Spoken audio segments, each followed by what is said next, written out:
안녕하세요. 책 읽어주는 로사입니다. 오늘은 잠언글 읽어드리겠습니다.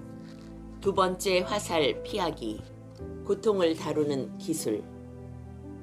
스승이 제자에게 묻는다. 만약 누군가의 화살에 맞으면 아프겠는가? 제자가 대답한다. 아픕니다. 스승이 다시 묻는다. 만약 똑같은 자리에 두 번째 화살을 맞으면 더 아프겠는가? 제자가 말한다. 몹시 아픕니다. 그러자 스승이 말한다. 살아있는 한 누구나 화살을 피할 수 없다. 그러나 그 일로 인한 감정적 고통은 우리의 선택에 달려 있다. 첫 번째 화살은 실제로 일어난 사건이고 두 번째 화살은 그 사건에 대한 감정적 반응이다. 상실과 실패와 재난은 누구의 삶에나 일어난다. 그러나 고통의 대부분은 실제의 사건 그 자체보다 그것에 대한 감정적 반응으로 더 심화된다. 인생이 고통이라고 하지만 우리가 가장 많이 맞는 화살은 스스로 자신에게 쏘는 두 번째 화살이다. 첫 번째 화살을 맞을 때마다 우리는 즉각적으로 두 번째 화살을 자신에게 쏘기 시작하며 이 두 번째 화살이 첫 번째 화살의 고통을 몇 배나 증폭시킨다. 첫 번째 화살을 맞을 때마다 우리는 즉각적으로 두 번째 화살을 자신에게 쏘기 시작하며 이 두 번째 화살이 첫 번째 화살의 고통을 몇 배나 증폭시킨다. 한 여성이 20년 전 이혼했다. 그 20년 동안 그녀는 전 남편의 부당한 행동에 화가 난 채로 고통스레 살았다.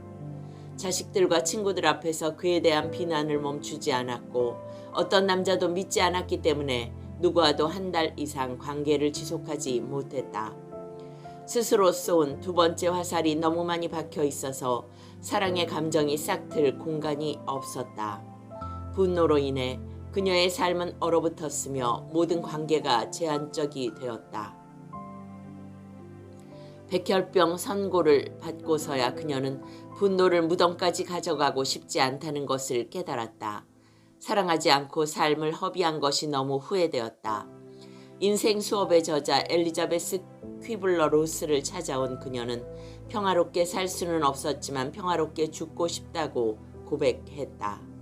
스스로에게 쏜 두 번째 화살이 자신의 삶을 망쳤음을 늦게야 깨달은 것이다. 이미 잃어버린 것에 집착하는 것은 지금 가지고 있는 것마저 잃는 지름길이다.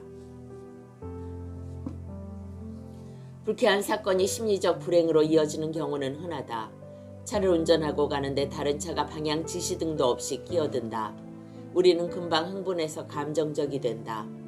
두 번째 화살이 이성을 마비시키고 맥박수를 증가시킨다.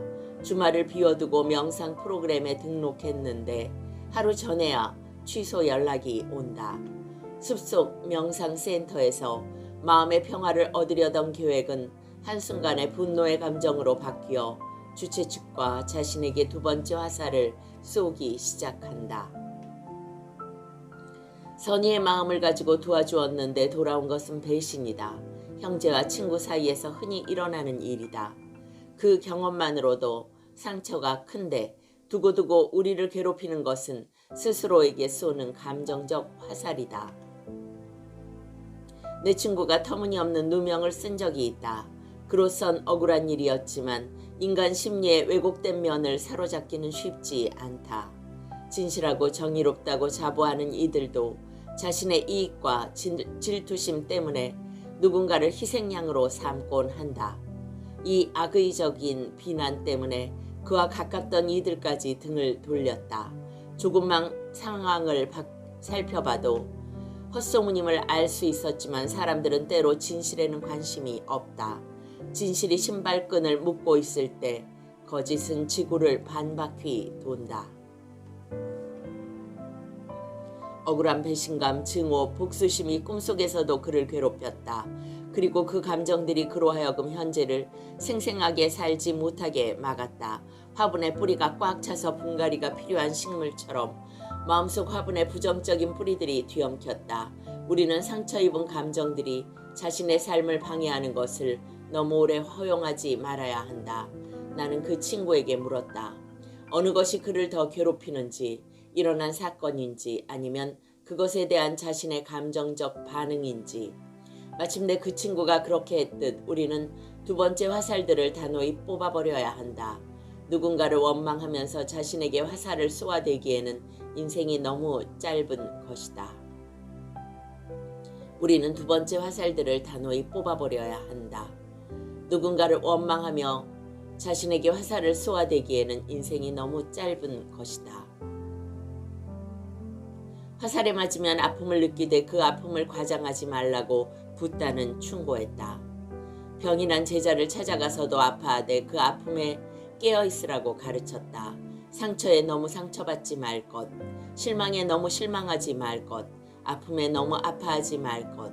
이것이 두 번째 화살을 피하는 방법이다. 잠시 아플 뿐이고 잠시 화가 날 뿐이고 잠시 슬플 뿐이면 되는 것이다. 그 순간이 지나면 우리는 다시 맑고 투명해진다. 우리는 첫 번째 화살의 반응을 보이는 데는 익숙하지만 두 번째 화살을 다루는 데는 매우 서툴다. 칼로 림포체는 말한다. 용서는 나에게 상처를 준 사람을 해방시켜주는 일이 아니다. 그 사람을 향한 원망과 분노와 증오에서 나 자신이 해방되는 일이다. 어느 마을에서 산비탈을 개간해 배나무를 심었다.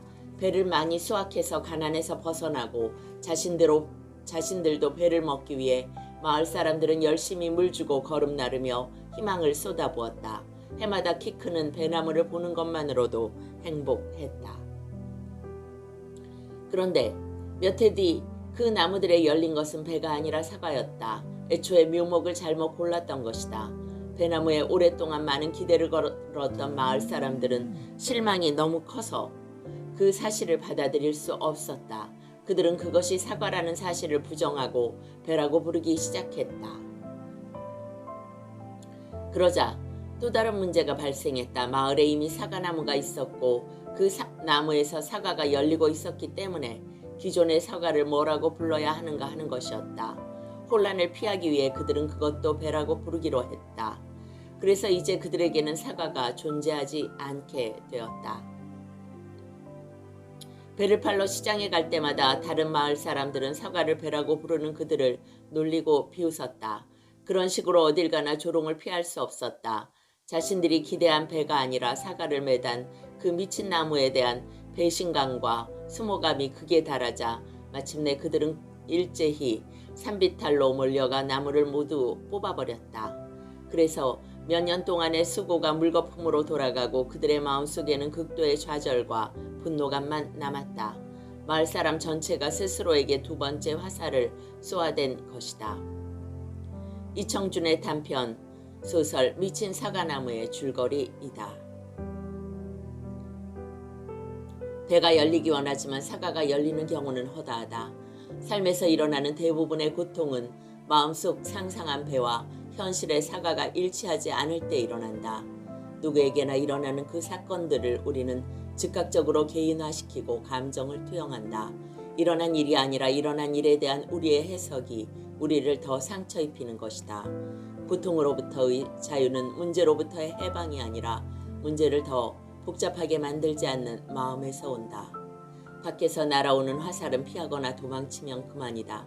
그러나 자기 안에서 스스로에게 쏘는 화살은 피할 길이 없다. 정신에서 가장 해로운 일이 되새김이다. 마음속의 되새김은 독화살과 같다. 문제를 느끼는 것은 좋다. 그러나 그 문제 때문에 쓰러지지는 말라는 말이 있다. 첫 번째 화살을 맞는 것은 사실 큰일이 아니다. 그 화살은 우리의 선택에 달린 것이 아니기 때문이다. 첫 번째 화살 때문에 자신에게 두 번째 화살을 쏘는 것이 더 큰 일이다. 이 두 번째 화살을 피하는 것은 마음의 선택에 달려있다. 외부의 일에 자신의 삶을 희생하지 않겠다는 강한 의지이다. 자신이 원치 않는 일들이 일어날 때마다 이것을 기억해야 한다. 나는 나 자신에게 두 번째 화살을 쏠 것인가? 삶은 고통스럽다. 그러나 어리석으면 더 고통스럽다. 사람들이 당신에게 어떻게 하는가는 그들의 카르마가 되지만 그것에 대해 당신이 어떻게 반응하는가는 당신 자신의 카르마가 된다는 말은 진리이다. 어떤 사람이 베트남 출신 영적 스승 틱낙한에게 물었다. 피안에 도착해서도 여전히 고통을 경험합니까? 깨달음에 이른 후에도 고통받는 일이 생기느냐는 질문이었다. 이에 틱낙한은 말했다. 물론이다. 고통스러운 일은 일어난다. 그러나 그것을 다루는 기술을 알고 있으면 그 고통을 행복으로 바꿀 수 있다. 그 기술은 자신이 지금 자기에게 화살을 쏘고 있다는 것을 알아차리는 일이다. 알아차리는 순간 화살 쏘기를 멈추게 된다. 그것이 알아차림의 기적이다. 오늘은 두 번째 화살 피하기, 고통을 다루는 기술 읽어드렸습니다. 로세였습니다.